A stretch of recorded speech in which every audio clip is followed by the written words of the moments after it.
Well, it's been an interesting 24 hours. The Oilers lost Game 7.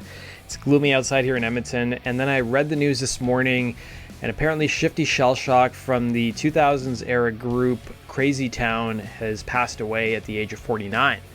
You might remember the band for their huge 2000-2001 hit Butterfly, which would top the Billboard Hot 100 chart. The song would sample their one-time tour mates and close personal friends, Red Hot Chili Peppers, their 1989 song Pretty Little Ditty from Mother's Milk.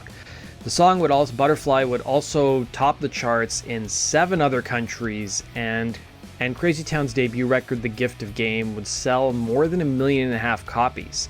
In a strange twist, the group claimed they never wanted to release Butterfly as the lead single, with guitarist Craig Squirrel Tyler telling an interviewer, "We knew all along we didn't want to release Butterfly first because we didn't want to be known as the band that does Butterfly.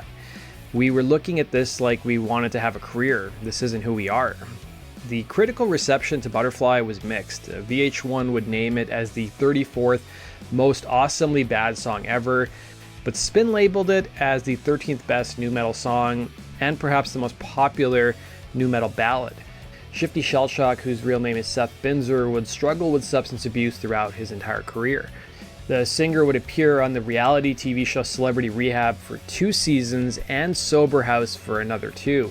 He would credit Red Hot Chili Peppers frontman Anthony Kiedis with helping him get sober early in the band's career, telling Rolling Stone, "Anthony found me and took me to lunch where I tried to borrow money for him so I could get high.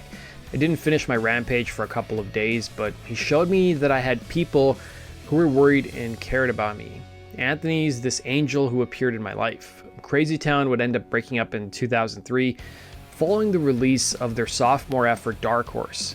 It would end up being a commercial failure. They would eventually reunite though and release their latest album 2015's The Brimstone Sluggers. Many would brand the band as a one-hit wonder of the nu metal era. No additional details regarding the circumstances of his death have been revealed.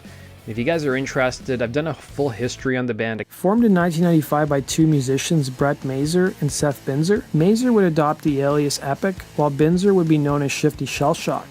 Both musicians had an introduction to the industry early on in their lives, with Binzer's dad being an art director for Chess Records, working for Chuck Berry and Muddy Waters.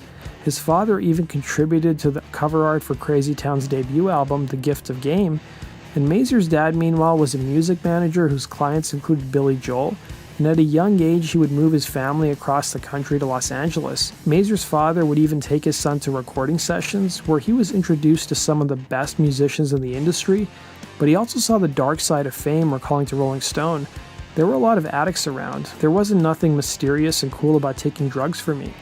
Mazer would attend the same San Fernando Valley High School as Ice Cube, Brad Wilk of Rage Against the Machine, and House of Pain members Everlast and Danny Boy. At the age of 13, he got his first turntables and began breakdancing. He would earn money DJing at black nightclubs around LA, and he would soon start his own production company with a DJ who was double his age. This success led Mazer to drive fancy cars and own his own 24-track studio, but he wasn't passionate about mixing albums, telling Rolling Stone how artists like Sheena Easton forced him to change paths in life, recalling, "She was no fun. I wanted to talk to her about Prince, and she wouldn't say anything." By 1993, Mazer was done working with Sheena Easton and began working with a hip-hop group named Blood of Abraham, who collaborated with members of another pop group named Black Eyed Peas. It would be will.i.am who introduced Mazer to Binzer, and Binzer meanwhile went through a number of phases in his childhood, gravitating towards extreme sports, including dirt biking and skateboarding, while later becoming a punk rocker named Romeo, and then a breakdancer named Paco, while also becoming one of the few white kids to partake in freestyle rap competitions around LA. Binzer would earn the name Shifty Shellshock for his criminal behavior, including shoplifting at an early age, telling Rolling Stone, "I've always been dodgy. When I was younger, I was a shoplifter and then a graffiti artist. When I got older, I was a little shady dealing with women. I'd always be juggling a couple of them." He would go on to explain how he tried to rob a fellow drug dealer who was bad-mouthing him, and it resulted in Binzer being chased by the police and eventually getting away, resulting in him becoming one of LA's most wanted.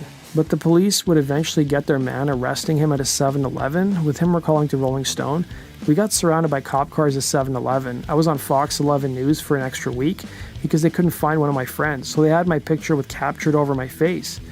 Binzer would end up serving 3 months in prison, being relegated to the part of the jail typically reserved for murderers. Binzer would tell the LA Times, "Until I got caught for everything, I kind of felt like I was this invincible, Biggie Smalls badass comic book character. All of a sudden I went from using drugs to being a drug addict, and it turned from robbing people and beating people up, because that was the thing to do, to going to jail for it." Mazur and Binzer would collaborate sporadically with each other, but the fruits of their labor would be intermittent, resulting in one song being created every 3 to 6 months. Binzer would tell Spin Magazine, "We do one song every 3 to 6 months. To celebrate finishing one of them, we'd party our asses off by getting high as hell." It would be this excessive partying and lifestyle that soon hampered the group's working relationship and productivity, while at the same time providing inspiration for their music. Binzer soon made a living becoming an extra in Hollywood productions, as well as starring in Levi's commercials and promoting clubs, while also of course selling drugs and stealing. By 1997, both Mazur and Binzer would do their separate stints in court-ordered rehabs, and the following year they started cranking out demos for their new project Crazy Town. And they eventually hooked up with a childhood friend of Binzer named DJ AM. The group would also add guitarist Rust Epic to the lineup.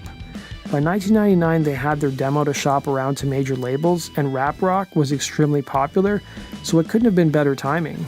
They would eventually sign with Columbia Records, who put out their debut album, The Gift of Game, in November of 1999. During the tour to support the album, the band opened for Motley Crue drummer Tommy Lee, where they met a punk-inspired guitarist named Squirrel, who was working as a soundman for the Motley Crue drummer. Epic would leave the band while Squirrel would take over on guitar duties. Crazy Town's label would hold on to the song Butterfly, choosing not to release it as the album's first single. And by Columbia Records' own admission, they tried to capitalize on the popularity of bands like Korn and Limp Bizkit with the first single Toxic, which represented a more aggressive side of the group. They followed it up with a similar sounding song in Dark Side, but both singles fell flat. Mazur would tell the LA Times, "If Butterfly would have been our first single, rock radio wouldn't have broken it. We had to build a foundation of fans that were going to be down for us regardless of that song." Binzer would tell Rolling Stone the origins of Butterfly, revealing, "I wrote a bunch of lyrics and told Epic, it needs to be like Under the Bridge, really pretty mellow." He looped part of the Chili Peppers' Pretty Little Ditty. "The lyrics are about my ex-girlfriend. We were together 3 years and the breakup almost killed me. I was doing drugs, I was relapsing, and we were driving each other mad."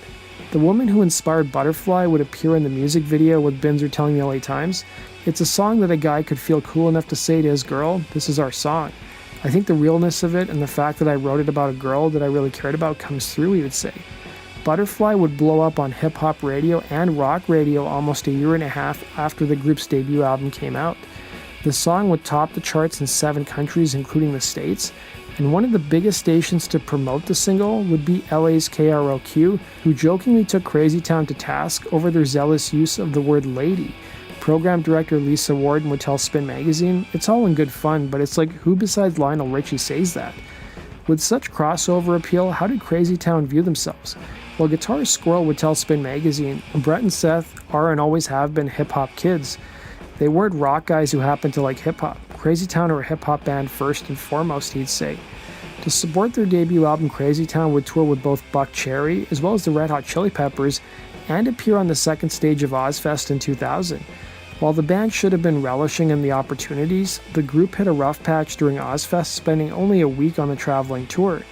Binzer's relationship with his girlfriend would end, and he would relapse and destroy his hotel room, tossing a chair through his window. As a result, Crazy Town's management pulled him off the road and sent Binzer back to rehab.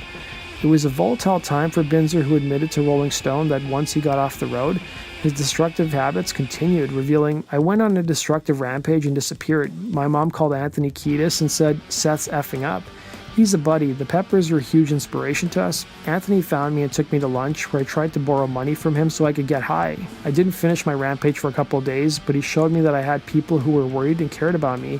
Anthony's this angel who appeared in my life," he'd say. Following Binzer's visit to rehab, Crazy Town would get another shot at Ozfest the following year. The band would also ready their follow-up single, Revolving Door, which was in sharp contrast to Butterfly, promoting promiscuity. Binzer would tell MTV, "Revolving Door is about being young, being single, and having a great time, and then at the same time being like, what's the big picture? What am I looking for?" By September of 2000, Crazy Town would be caught up in a report the Federal Trade Commission released at the time called Marketing Violent Entertainment to Children. The FTC found that labels continued to advertise, and I quote, "explicit content music on television programs and in magazines with teenage audiences." The report took aim at TV ads for groups and artists including Blink-182, Crazy Town, Rage Against the Machine, DMX, and Ja Rule, and the report went on to point fingers at the labels for not putting parental advisory stickers on ads marketing their artists. Following the album cycle for The Gift of Game, Crazy Town soon turned their attention to their follow-up album, as they would tell MTV that it would be quite different from their debut record, exploring more hip-hop sounds. Crazy Town would write in excess of 30 songs ahead of their stint at Ozfest 2001, and at the end of the tour they hit the studio with P.O.D. and Motorhead producer Howard Benson. Weezer frontman Rivers Cuomo would even contribute a guitar solo on the song Hurt You So Bad, with Binzer telling Rolling Stone, "Rivers was sitting there backstage. I walked up and said, 'You probably hate my band, but I just want to say I'm a huge fan of your band.' And he said, 'I don't hate your band.'" Binzer would acknowledge to Rolling Stone the pressure the group felt on their follow-up record, revealing, "We have a lot to prove because of Butterfly. We have to prove we're aggressive punk kids, a real band and not a pop act. If a band like Crazy Town can get into the top 10, that's one for alternative rock, and that's one more spot that Britney Spears can't have," he'd say. Crazy Town released their follow-up album Dark Horse in 2002, but it seemed like the record label dropped the ball on marketing the album. The first single, Drowning, was sent to radio stations, and it proved to be a modest hit, peaking at number 24 on the Modern Rock Tracks chart, but that was basically it for the album. The label didn't know what path to take to promote the record, and had no promo tour stateside. Dark Horse would end up selling a paltry 13,000 copies in its first week, landing at 120th on the Billboard album charts. Mazur would look back telling MTV at the album's lack of success, "We were more than Butterfly, when the second record came out, and it wasn't a hip-hop crossover like that song, and the label didn't know what to do with it." Apart from the lack of support from their label, the band would also cite issues with their management, with Mazur telling MTV, "Everyone seemed to love the album, and then our management signed Shania Twain. We came back from Europe, and it was almost like the record was dead before it started," he'd say. Following the disappointing performance of Dark Horse, Crazy Town would break up in 2003. Mazur would tell MTV regarding the band's breakup, "It's a lot easier to manage working on your own than as part of a band with 6 people."